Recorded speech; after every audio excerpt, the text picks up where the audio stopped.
Hello dear students, मेरा नाम उदय घोटिया है। एक बार फिर मैं सिलेक्शन वाला परिवार में आपका स्वागत करता हूं। रेगुलरली हम इंग्लिश वीडियोस की तरफ मूव कर रहे हैं। मैंने अभी तक बहुत सारे वीडियोस आपको दिए। आइए फिर से एक वीडियो की तरफ चलते हैं। ये वीडियो भी फ्रेजल वर्ब पर बेस्ड है कि फ्रेजल वर्ब को कैसे यूज़ किया जाए। ये बहुत कॉमन यूज्ड फ्रेजल वर्ब हैं जो बार बार रेगुलर लाइफ में आपको कॉम्पिटेटिव एग्जाम में तो काम आएंगे, रेगुलर लाइफ में भी बहुत काम में आती हैं। तो बड़े इंपॉर्टेंट वर्ड्स हैं, कंफ्यूज्ड वर्ड्स हैं, दिखने में एक से होते हैं, सिमिलर हैं और इसलिए एग्जामिनर पूछता भी है। तो इन शब्दों पर हम काम करना शुरू करते हैं। आइए देखिए, पहला वर्ड है ओवरकम। ये आपने बहुत सुना हुआ है, भैया ओवरकम नहीं हो पा रहे हैं, हम ओवरकम नहीं हो पा रहे, हिंदी में बोलते उबर नहीं पा रहे हैं, इस मुसीबत से, समस्या उबर नहीं पा रहे हैं।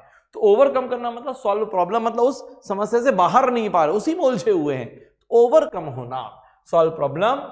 हैव यू ओवरकम, क्या तुम ओवरकम हो गए हो योर फाइनेंशियल प्रॉब्लम, अपनी आर्थिक समस्या से क्या आप ओवरकम हो गए हो, मतलब क्या उससे उबर गए हो, बाहर आ गए हो, दैट इज ओवरकम। अब उसी के बाद आता है आउटकम। ओवरकम और आउटकम। आउटकम मतलब रिजल्ट ऑफ एक्शन। यदि आपने कुछ किया है तो उसका आउटकम आपको क्या मिला। आउटकम मतलब निष्कर्ष, परिणाम क्या मिला, आपके हाथ में क्या आया, परिणाम, रिजल्ट।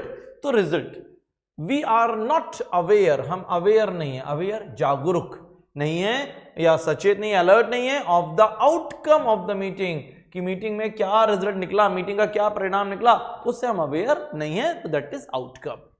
नेक्स्ट है सेल और सेल आउट। इसको लेकर बड़ा कंफ्यूजन है, सेल और सेल आउट को लेकर।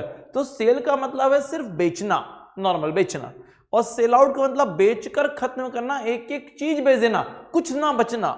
जैसे भाई आपने कहा कि वो सब्जी बेचता है, मतलब रोज बेचता है, कॉमन काम है, पर उसने बेचकर पूरी खत्म कर दी, तो फिर सेल नहीं किया, उसने सेल आउट किया। तो सेल यानी सिर्फ बेचना, सेल आउट मतलब बेचकर पूरा खत्म कर देना। तो नॉर्मल है, ही वॉज सेलिंग वेजिटेबल्स, वो सब्जी बेच रहा था, नॉर्मल जो आपको यूज पता है, पर उसने सेल आउट कर दिया।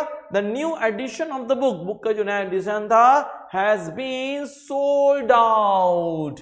इसका मतलब है पूरी तरह से बिक गया, एक एक एडिशन, एक एक उसका कॉपी बिक गई, तो दैट इज सोल्ड आउट हो गई, सेल आउट हो गई। सेल का थर्ड फॉर्म सोल्ड आउट है। टर्नओवर होना, टर्नओवर होना मतलब हम बोलते हैं ना तुम्हारा टर्नओवर कितना है। टर्नओवर मतलब अमाउंट रिसीव्ड फॉर सेल, बिक्री करके जो रकम प्राप्त हो रही है आपके कंपनी में जो आ रही है, वो आपका क्या कहलाएगा, टर्नओवर कहलाएगा। ओवरटर्न करना मतलब कैप्साइज कर देना, मतलब पलट जाना, उल्टा हो जाना, ओवरटर्न हो गए आप। और टर्नओवर होना मतलब अटेंडेंस, कितने लोगों की अटेंडेंस थी, टर्नओवर कितना था, सॉरी टर्नओवर कितना था। टर्नओवर एक तो ये अमाउंट, और दूसरा टर्नओवर मतलब कितने लोग थे वहां पर, अटेंडेंस कितनी थी, भीड़ कितनी आई, वो टर्नओवर था। जैसे ही हैज टर्नओवर, उसका टर्नओवर है ऑफ 5 लाख, 5 लाख रुपीज का टर्नओवर, मतलब अमाउंट से रिलेट है। द बोट ओवरटर्न, ओवरटर्न हो गई मतलब पलट गई, and sank, sink, sank, sunk, sink यानी डूब जाना, और डूब गई। There was a heavy turnover in the कपाटी। ध्यान रखिएगा, टर्नओवर एक साथ और टर्नओवर अलग अलग, दोनों में थोड़ा सा अंतर है। तो यहां पर there was a heavy turnover the party, party में बहुत ज्यादा टर्नओवर था, मतलब बहुत ज्यादा भीड़ आ गई, बहुत सारे लोग हो गए, बहुत सारे अटेंडेंस हो गई, प्रेजेंटेशन बहुत ज्यादा हो गई, तो वो टर्नओवर हो जाएगा। आउटसेट करना मतलब स्टार्ट करना, कुछ शुरू करना, बिगिन करना, आउटसेट करना। और अपसेट मतलब आपको पता है बहुत ज्यादा अपसेट ने दुखी है। तो the trainee were warned, trainees को वॉर्न किया गया और द डेंजर, खतरे से, of the at the outset, outset मतलब प्रारंभ में ही, शुरुआत में ही, स्टार्टिंग में ही उनको खतरे की चेतावनी दे दी गई थी। He was upset at the meeting, वो मीटिंग में बहुत अपसेट था, मतलब बहुत ज्यादा दुखी था। तो these are the few words, phrasal verbs जो बहुत कॉमनली पूछे जाते हैं, नाउन और वर्ब की तरह यूज होते हैं। नाउ ये हमने 2 वीडियोस फ्रेजल वर्ब के बनाए, इसी तरह से और कंटिन्यू रहेगा। ये सारी बड़ी इंपॉर्टेंट वोकैब है, एग्जाम में बार बार आती हैं, बहुत बार पूछी जाती हैं, तो इन पर थोड़ा सा ध्यान दीजिए, फोकस कीजिए।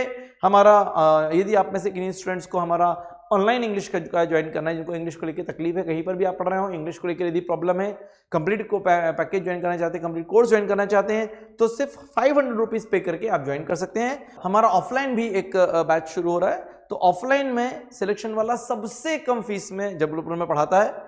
सिर्फ 500 रुपए पर मंथ देकर आप कोई भी एक बैच ज्वाइन कर सकते हैं, चाहे वो एसएससी का हो, चाहे कॉमन बैच हो। सिर्फ 500 रुपए पर मंथ, एसएससी एमपीपीएससी का भी सिर्फ 500 रुपए देकर आप ज्वाइन कर सकते हैं। होम साइंस रोड में, जबलपुर में होम साइंस रोड में हमारी क्लासेस सिलेक्शन वाला के नाम से है।